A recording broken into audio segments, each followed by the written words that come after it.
ভারত পাক যুদ্ধের আবহে বাংলাদেশের শেখ হাসিনার আওয়ামী লীগকে নিষিদ্ধ ঘোষণা করেছে ইউনূস সরকার।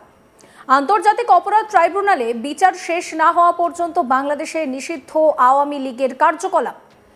এবার এই নিয়ে ইউনূস সরকারকে নিশানা করল নয়াদিল্লি। বিদেশ মন্ত্রকের মুখপাত্র রণধীর জয়সওয়াল পরিষ্কার জানিয়ে দিলেন, এই মুহূর্তে বাংলাদেশে গণতন্ত্র একেবারে বিপন্ন। আওয়ামী লীগকে নিষিদ্ধ করা হয়েছে ঠিকই, কিন্তু তার পিছনে যথাযথ প্রক্রিয়া মানা হয়নি। উদ্বেগ বাড়ছে, রাজনৈতিক কার্যক্রম কমছে। পাশাপাশি তিনি বাংলাদেশে দ্রুত নির্বাচন করানোরও দাবি জানিয়েছেন। অপারেশন সিন্দুরের আবহে 13ই মে মঙ্গলবার সাংবাদিক সম্মেলন করেন বিদেশ মন্ত্রকের মুখপাত্র রণধীর জয়সওয়াল।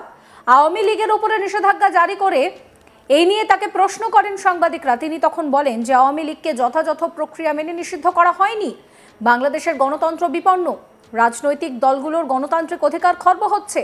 আমরা খুবই উদ্বিগ্ন, আমরা দ্রুত সুষ্ঠু নির্বাচন চাই। কি বলছেন রণধীর জয়সওয়াল, শুনুন। अवामी लीग पे बैन लगा है,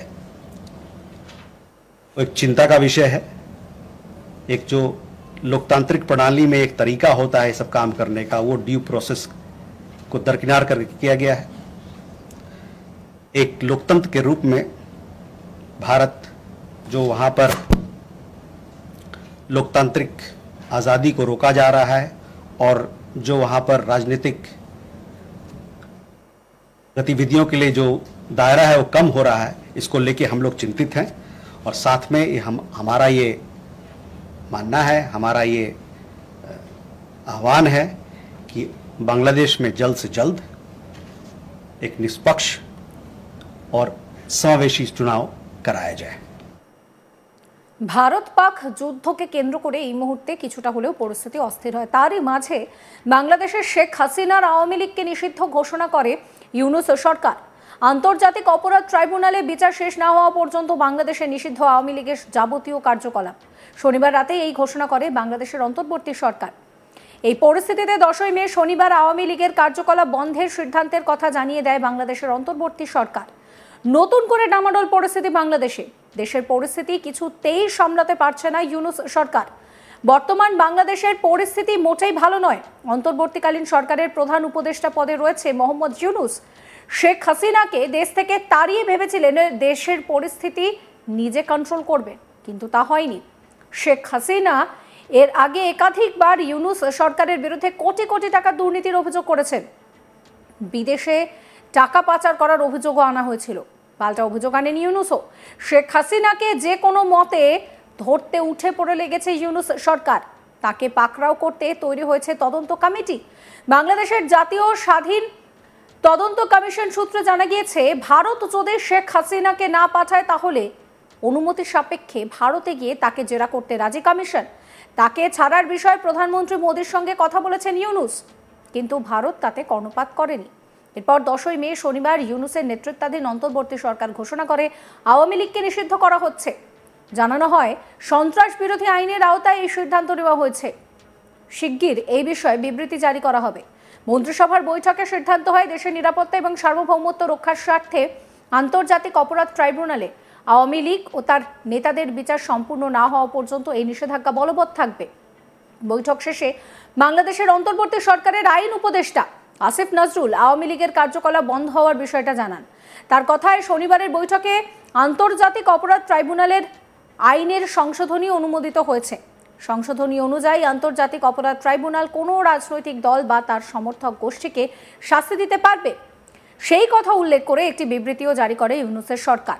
শোনাব আপনাদের কি বলেছিলেন সেই সময় দাঁড়িয়ে আসিফ নজরুল। উপদেষ্টা পরিষদের এক বিশেষ সভা অনুষ্ঠিত হয়। সভায় আন্তর্জাতিক অপরাধ ট্রাইব্যুনাল আইনের সংশোধনী অনুমোদিত হয়েছে। সংশোধনী অনুযায়ী আন্তর্জাতিক অপরাধ ট্রাইব্যুনাল কোনো রাজনৈতিক দল, তার অঙ্গ সংগঠন বা সমর্থক গোষ্ঠীকে শাস্তি দিতে পারবে।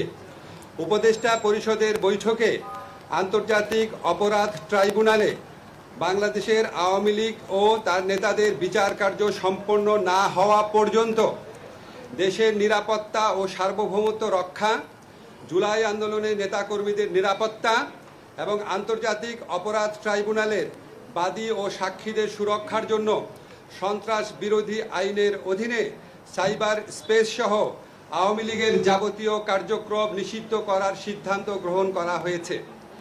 এই বিষয়ে প্রয়োজনীয় পরিপত্র পরবর্তী কর্মদিবসে জারি করা হবে।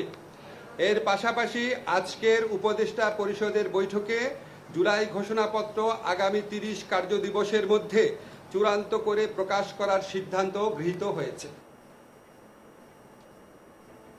আর এই নিয়ে এবার কিন্তু নয়াদিল্লি পরিষ্কার নিজেদের অবস্থান জানিয়ে দিয়েছে। শেখ হাসিনার আওয়ামী লীগকে নিষিদ্ধ করার বিষয় নিয়ে এবার নয়াদিল্লি মুখ খুলেছে। নয়াদিল্লি নিশানা করেছে ইউনূস সরকারকে। বিদেশ মন্ত্রকের মুখপাত্র রণধীর জয়সওয়াল পরিষ্কার জানিয়ে দিয়েছেন যে এই মুহূর্তে বাংলাদেশে গণতন্ত্র বিপন্ন। আওয়ামী লীগকে নিষিদ্ধ করা হয়েছে ঠিকই, কিন্তু তার পিছনে যথাযথ প্রক্রিয়া মানা হয়নি। বাড়ছে উদ্বেগ, রাজনৈতিক কার্যক্রম কমছে। তিনি পাশাপাশি আরও বলছেন যে বাংলাদেশে দ্রুত নির্বাচন করা হোক। অপারেশন সিন্দুরের আবহে 13ই মে মঙ্গলবার সাংবাদিক সম্মেলন করেন বিদেশ মন্ত্রকের মুখপাত্র রণধীর জয়সওয়াল। আওয়ামী লীগের ওপর নিষেধাজ্ঞা জারি নিয়ে তাকে প্রশ্ন করেন সাংবাদিকরা। তখন তিনি বলেন, আওয়ামী লীগকে যথাযথ প্রক্রিয়া মেনে নিষিদ্ধ করা হয়নি। বাংলাদেশে গণতন্ত্র বিপন্ন, রাজনৈতিক দলগুলো গণতান্ত্রিক অধিকার খর্ব হচ্ছে। আমরা খুবই উদ্বিগ্ন, দ্রুত সুষ্ঠু নির্বাচন চাই। শোনাবো আরও একবার রণধীর জয়সওয়ালের কথা। आवामी लीग पे बैन लगा है, वो एक चिंता का विषय है। एक जो लोकतांत्रिक प्रणाली में एक तरीका होता है सब काम करने का, वो ड्यू प्रोसेस को दरकिनार करके किया गया है। एक लोकतंत्र के रूप में भारत जो वहाँ पर लोकतांत्रिक आज़ादी को रोका जा रहा है और जो वहाँ पर राजनीतिक गतिविधियों के लिए जो दायरा है वो कम हो रहा है, इसको लेके हम लोग चिंतित हैं। और साथ में हमारा ये मानना है, हमारा ये आह्वान है कि बांग्लादेश में जल्द से जल्द एक निष्पक्ष और समावेशी चुनाव कराया जाए। আওয়ামী লীগকে নিষিদ্ধ ঘোষণা নিয়ে আসিফ নজরুলের কথাও শোনাবো আরও একবার। উপদেষ্টা পরিষদের এক বিশেষ সভা অনুষ্ঠিত হয়। সভায় আন্তর্জাতিক অপরাধ ট্রাইব্যুনাল আইনের সংশোধনী অনুমোদিত হয়েছে। সংশোধনী অনুযায়ী আন্তর্জাতিক অপরাধ ট্রাইব্যুনাল কোনো রাজনৈতিক দল, তার অঙ্গ সংগঠন বা সমর্থক গোষ্ঠীকে শাস্তি দিতে পারবে।